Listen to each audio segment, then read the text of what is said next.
Alright, welcome. In this video, we're going to be simplifying algebraic expressions that have a radical in them. So like cube root, square root, maybe some fourth roots of things with x's and y's and variables in them. Okay, maybe you just watched the video I recorded on simplified radical form, simplifying roots of numbers. Or maybe you feel confident on that already and you're ready to get to the x's and y's. Either way, let's get to it. So I think first we need to review the most important radical properties that we're going to be using repeatedly in this video. All right, so just to recap what we talked about in the last video, the nth root of a number is, we write it with the radical and the n on the outside, where n is called the index. Okay, the fourth root of 16 is 2 because 2 to the 4 is 16, and the radical sign indicates only the positive root. Right? Okay, I'll show you. There's not much to see behind there. And then the properties of radicals is that a radical distributes over multiplication or division, but not addition or subtraction. I'm not even going to write it down. I don't want anybody to get the wrong idea here. Okay, so we can't. So the square root of a plus b is not the same as the square root of a plus the square root of b. Plug in some numbers and you'll see. All right, and then so the product or the root of the product is the product of the roots. Same thing with quotients, and that the nth root of an expression is that expression to the 1 over n power. That's going to be huge for us. Let's do some examples. All right, now when we're simplifying these algebraic expressions, it's kind of the same rules. We want a simplified radical form. No unreduced radicals, no radicals in the denominator. I don't see any fractions going on here, so I don't think we're going to have to worry about radicals in the denominator yet. But I'm sure that will come up. Okay, so simplify the radical expression. Okay. Let's paper a little bit. All right, there we go. So what I'm going to do is I'm going to split this up over the multiplication. So I could say, hey, this is the square root of 16 times the square root of x to the 4 times the square root of y to the 10. And since this is kind of a new fact to us, the fact that the square root of x is, or the square root of a thing is that thing to the 1/2 power, I'm going to use that here. I'm going to say, well, the square root of 16, we know that's 4. But I'm going to take x to the 4 to the 1/2 power and y to the 10 to the 1/2 power. Okay. And so this is a situation where we're going to multiply those exponents, and so I'll have half the power. So 4x to the 2, y to the 5. Then this one, okay, you're going to kind of approach it the same way. We're going to try to, square root of 8. Okay, well, I don't know a square root of 8, so I'm going to say square root of 4 times 2. Because I know that 4 is a perfect square and 4 divides 8. Okay, then I'll have the square root of x to the 5 and the square root of y to the 6. Okay. So like before, I'm going to write these as the 1/2 powers. Square root of 4 is 2, so I'll have 2 root 2, x to the 5th to the 1/2 power, and y to the 6th to the 1/2 power. Okay. And, okay, well, I can divide 6 by 2 cleanly. That's great. It's like, oh, this 5 divided by 2, I can't really do anything there. 2 doesn't divide 5 cleanly. So we're just going to set 5 halves. Okay. And, if you watched the last video, you saw what we do when we have a fraction exponent. It's not that big of a deal. It's just a root and a power at the same time. And then y to the 6 times a half, or half of 6, that's going to be y to the 3. Okay. And then over here, cube root of 27 x to the 3, y to the 8, z to the 6. Okay, we're just going to do the same thing, except it's going to be a cube root instead of a square root. So cube root of 27, cube root of x to the 3rd. Okay, I think that the cube root of x to the 3 that's just going to be x, right? I don't need to write that as the 1/3. And I think I'm going to start doing that, just kind of maybe not writing this type of step in, just multiplying the power by 1/3. So z to the 6, it's cube root. All right, cube root of 27, that's 3. Cube root of x to the 3, that's just x. Okay, 3 doesn't divide 8, so I'm going to say that's y to the 8/3. But the cube root of z to the 6, something that I could cube and get z to the 6 would be z squared. Another reason why the cube root of z to the 6 is z to the 2. It's because z to the 2 is something I could cube to get z to the 6. All right, and that's going to be these examples. Let's keep moving. Okay, now this next set of examples says simplify each expression, assume that all variables are positive. Okay, I got a little commentary on that. So, when it says that you can assume that all variables are positive, it's not to avoid the realm of imaginary numbers. We have studied those, right? Y'all were pretty good at those, at least those of y'all in my sections this year. Okay, imaginary numbers went pretty well. And if the variables are assumed to be positive, and I've talked about this a little bit in this class or in these videos, is that the square root of x squared in reality is the absolute value of x. But if x is positive, then the absolute value of x and x are the same thing. So I'm going to say if x is greater than 0, then the square root of x squared is just x. And we don't have to worry about like an absolute value or any sort of like fine print situations. We're just going to say, okay, if I have an x squared and I take the square root of it, it's going to be x. Okay. That's what we're saying here. So the fourth root of 81x to the 12 is fourth root of 81, fourth root of x to the x to the 12. Okay. So here's another situation. If in reality, if I didn't assume that x was positive, this would be the absolute value of x to the 3. But we're assuming the variable is positive, and I'm not going to say anything more after that. So just for us, fourth root of 81, that's going to be 3. X to the 12 divided by 4 is x to the 3. Okay.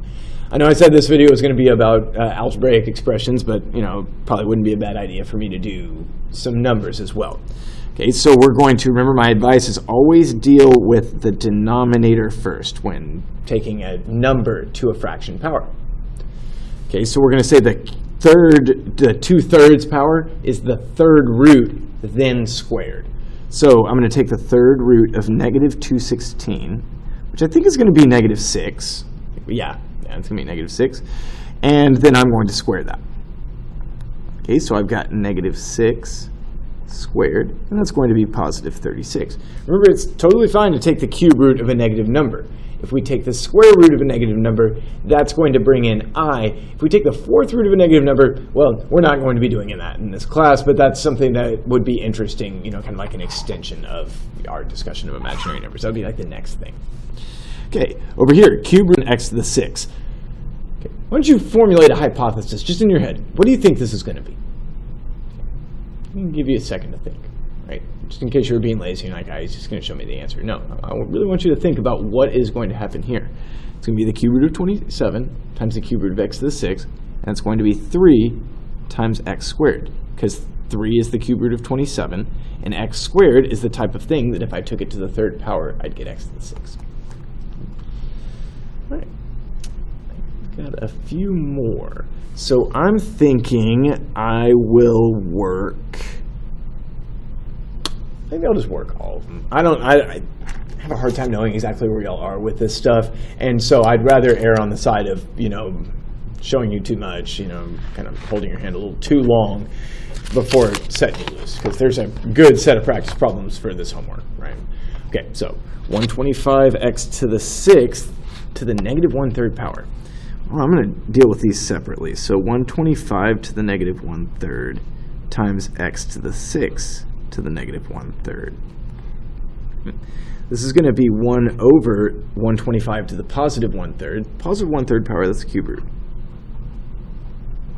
Okay. And then x to the 6th to the negative 1/3 is x to the negative 2. Well, we've learned in this class that x to the negative 2, that's 1 over x squared. So I've got 1 over cube root of 125 is 5x squared. Okay.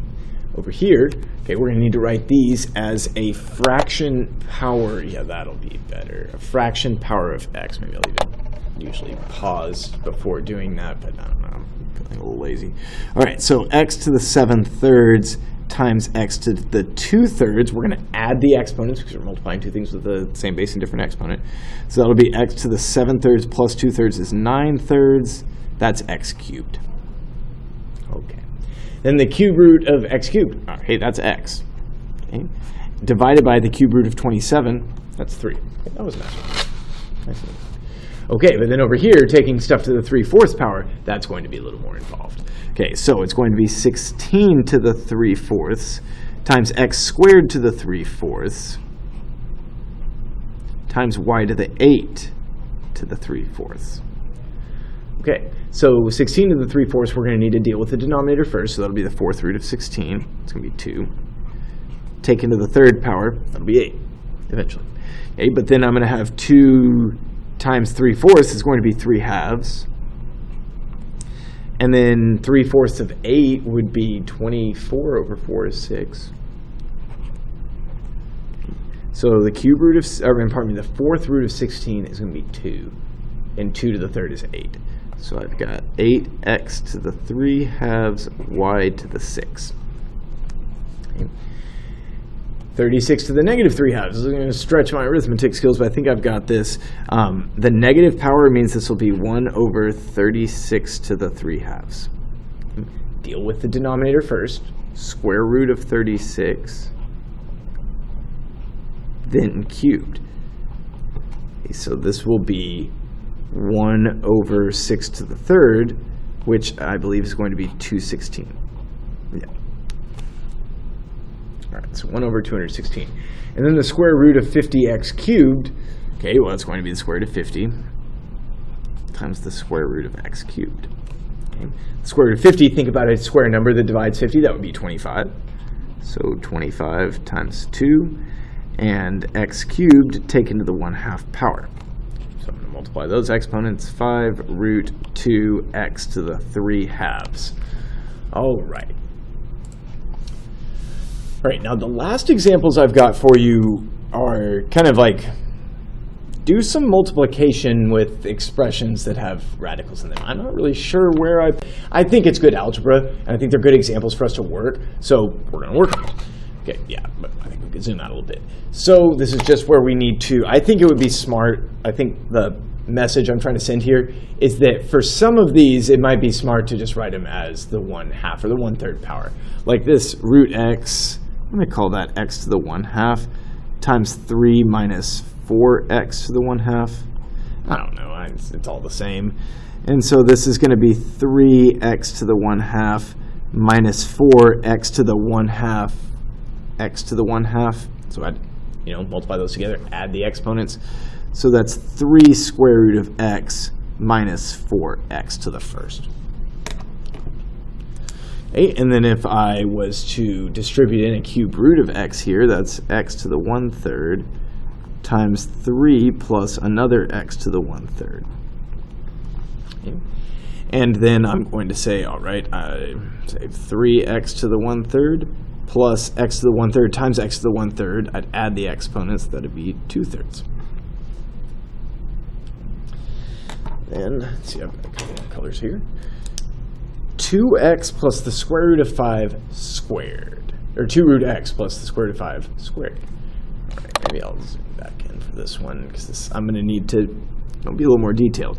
All right, when we're squaring a binomial, we just have to put in the work, multiply it out. Okay. So I multiply these together. The first two is 2 root x times 2 root x is going to be 2 times 2, root x times root x. Outside 2 is 5 times 2 is 10 root x. The inside 2 is, wait a second, no, I did not take the square root of that 5. Okay, so that doesn't affect the first term, but that is going to affect this. This is going to be something different. Let me clear that out. Yeah, so when I do the outside 2, that's 2 root x root 5. So root x root 5, that's just going to be the square root of 5x. Plus the middle 2 is 2 root 5 root x, so 2 square root of 5x. And then the last 2 is root 5 times root 5, and that would be positive 5.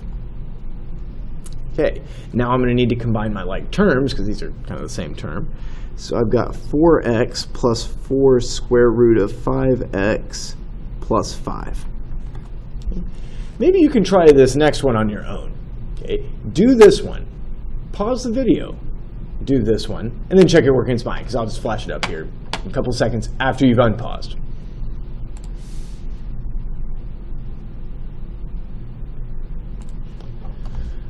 All right, there you go. So I did the same thing. Laid it out. Say we're taking it to the second power is not going to be x minus 2.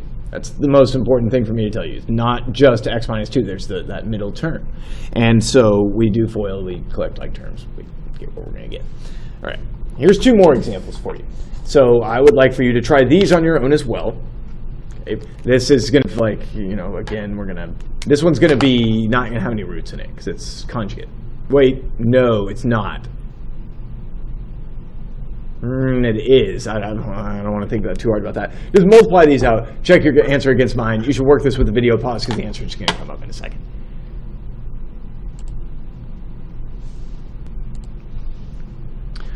All right, there you go. So on this one, it ended up working out real nicely. And then I realized, look at that.